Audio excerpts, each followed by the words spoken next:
토트넘 감독은 손흥민에게 플레이메이커 역할에 집중해달라고 공개적으로 요청한 것으로 알려졌기 때문에 득점 없이 플레이메이커 역할만 하는 것은 이해가 된다.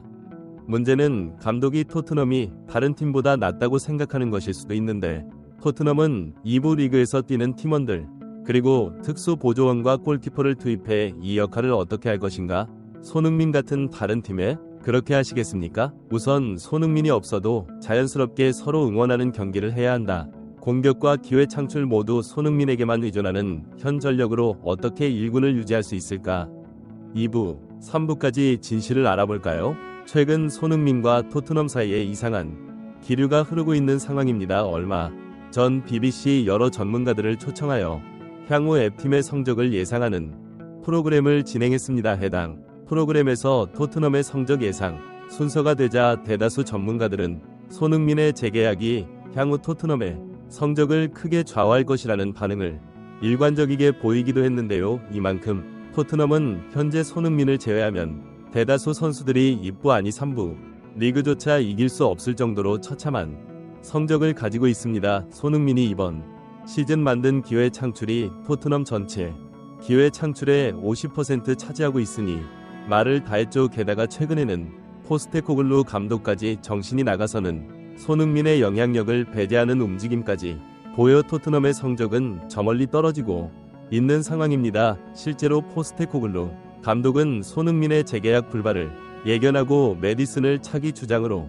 임명하는 을 고려 중이라는 소식까지 전했는데요. 포스테코글루 감독은 최근 영입된 잉글랜드 선수 제임스 메디슨을 주장으로 세우려는 시도를 보여주고 있습니다. 영국 매체 풋볼 런던에 따르면 현재 손흥민이 토트넘과 재계약할 가능성은 매우 낮으며 그가 클럽과 함께할 의지도 점차 희미해지고 있는 상황. 토트넘이 손흥민과 1년 재계약 옵션을 발동하지 않는 이상 팀의 새로운 주장이 필요하다는 반응입니다. 이에 언론은 현재 토트넘의 부주장인 로메로와 메디슨을 언급했고, 로메로 또한 손흥민의 팀 이적과 더불어 본인도 레알에 관심을 받고 있는 터라 토트넘과의 재계약을 그다지 반기지 않는 상황입니다. 이런 상황에서 포스테코글루 감독은 매우 불편한 기색을 지속해서 표출하고 있습니다. 얼마 전 포스테코글루 감독은 리그컵 코번트리 시티와의 원정 경기에서 2대1로 간신히 역전승을 거둔 뒤 손흥민의 컨디션이 꾸준하지 않다는 망발을 전한 바 있습니다. 코글루 감독은 당시 진지하고 근엄한 얼굴로 등장해 우리는 더 발전할 여지가 있다고 생각한다. 선수들의 능력은 우리가 가진 최대치가 아니다. 솔랑케 그 예다 히샬리송 아직 경기에 나서지 못하고 있다. 손흥민도 이번 시즌 초반 기복기 있었다고 보는 게 공평하다. 아직 꾸준한 경기력을 보여주지 못하고 있다라며 자신의 단순한 전술을 탓하는 게 아닌 모든 잘못을 손흥민에게 떠넘기기 시작했습니다. 그리고는 며칠 전 브렌트포드 전에는 웃는 얼굴로 등장해 대체로 선수들이 잘해줬다. 모두 집중했다. 브렌트포드 빌드업 축구를 할 것이라 예상했다. 나는 그렇기 때문에 그들을 압박하는 전술을 준비했다. 압박에서 기회가 생겼다라고 본인의 냉철한 판단력을 강요하듯 인터뷰 장에서 크게 호통쳤습니다. 이내 어느 순간부터 포스테코글루 감독의 자기 자랑 대회가 되어버린 인터뷰 장소.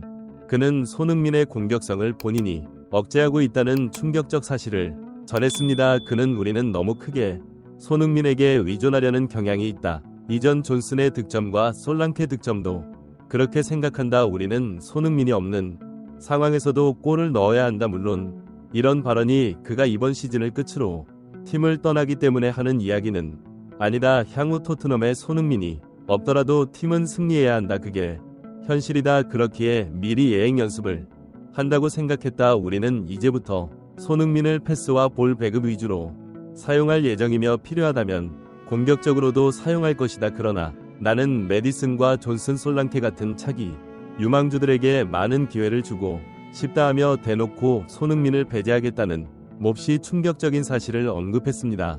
해당 인터뷰가 등장하고 얼마 후 스카이 스포츠 패널로 등장한 앙리는 이번 북런던 더비를 포함 런던 팀들의 현 주소에 대해 분석하는 주제로 이야기를 나눴습니다. 그는 대개 아스날의 이번 전력 이탈과 맨시티전 무승부 등 자신의 친정팀인 아스날 위주의 분석을 전했습니다. 그리고는 첼시 브랜드 포 등 런던에 있는 다양한 팀을 간략하게 리뷰했던 이어 토트넘의 순번이 되자 그는 눈을 감고 고개를 좌우로 저었습니다. 바로 포스테코글루 감독의 최악의 전술 때문이었는데요. 일단 포스테코글루 감독의 극단적 전술을 대놓고 비판했습니다. 그는 토트넘 지난 시즌 포스테코글루 감독 체제에서 라인을 극단적으로 올리는 공격 축구로 인상적인 경기력을 보여줬다. 전반부터 강한 압박을 시도하고 이후에는 손흥민과 메디슨을 중심으로 날카로운 공격을 통해 득점을 만드는 방식이었다.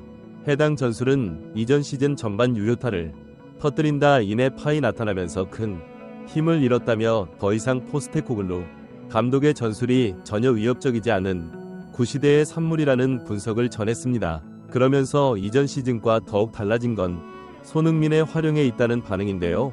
최근 캐를 영입한 이후 포스테코글루 감독이 점점 손흥민을 급 위주의 선수로 전락시켜 미끼 역할만 주구장창 시키고 있다는 반응입니다. 앙리는 이어서 토트넘은 수비 라인을 끌어올려 공간을 점유하고 계속해서 찬스를 만들어야 하는 공격 전술을 실행한다. 물론 손흥민의 날카로운 공격력 덕분에 이전 시즌 결과는 나쁘지 않았다. 그러나 현재는 전혀 달라졌다. 토트넘에서 골잡이는 전부 문제가 많다. 최근 골을 넣은 메디슨과 존슨 솔랑케 맨 보더라도 그들은 손흥민처럼 자체적으로 골을 만들어내는 능력이 제로에 가깝다. 손흥민이 특별한 이유는 그가 어시스트뿐 아니라 골까지 만들어낼 수 있는 완벽한 선수이기 때문이다. 그런 선수를 그냥 미드필더 럼 사용하는 포스테코글루 감독의 전술을 나는 쓰레기라고 표현하고 싶다라 다소 격정적인 반응과 함께 비판적 발언을 서슴지 않았습니다. 해당 상황 실제로 앙리는 이야기 도중 급격한 감정 기복을 보였습니다. 그는 분노하며 자신의 친구 손흥민이라는 발언과 함께 그가 빨리 이적해야 한다는 의견을 전했는데요. 앙리는 손흥민의 재계약을 언급하며 손흥민이 토트넘과의 재계약이 얼마 안 남았다는 걸 안다. 그가 어느 팀으로 떠나든 나는 응원해 주고 싶다. 물론 그곳이 아니더라도 말이다. 만약 손흥민에게 아스널의 영인 문의가 온다면 나는 배신자라는 낙인이 찍히더라고요. 좋겠다라며 울분을 토했는데 그리고는 분위기가 너무 달아올랐다는 것을 감지했는지 물론 아스날의 전력을 강화하고 싶어서 손흥민 보고 떠나라는 건 아니다라며 발언 막판 본인 따는 농담을 던져 달아오른 분위기를 풀어나가려는 반응을 전했습니다. 그럼에도 최근 손흥민은 토트넘에 남아있는 동안 최선을 다하려 노력하고 있습니다. 그는 유로파 리그를 앞두고 인터뷰에 등장해 유를 포함해 참가하는 모든 대회에서 목표는 우승이다. 당참 출사표를 던졌기 때문인데요. 손흥민은 24일 스퍼스 익스프레스와 인터뷰를 통해 EFA 컵이든 EFL 컵이든 참가하는 모든 대회가 소중하다. 또한 모두 우승에 도전할 수 있는 좋은 기회다. 그건 유도 마찬가지라며 유에 참가하는 각오를 밝혔습니다. 그럼에도 전문가들은 손흥민의 전력에 있어 날카롭지 못한 토트넘 선수들을 평가하고는 토트넘의 우승이 사실상 불가능에 가까울 수 있다는 쓴소리를 전했습니다. 손흥민으로 흥한 토트넘이 이제는 포스테코글루 감독과 메디슨을 인해 멸망의 길을 걷고 있는 상황입니다. 손흥민이 우승 트로피를 얻고 싶다는 소원이 아직도 유효하다면 그냥 팀을 떠나는 것이 정답인데 이번 시즌 재계약도 하지 말고 빨리 토트넘을 떠나야 합니다. 이상 이슈 한복음이었습니다. 구독, 좋아요, 알림 설정 부탁드립니다. 시청해 주셔서 감사합니다.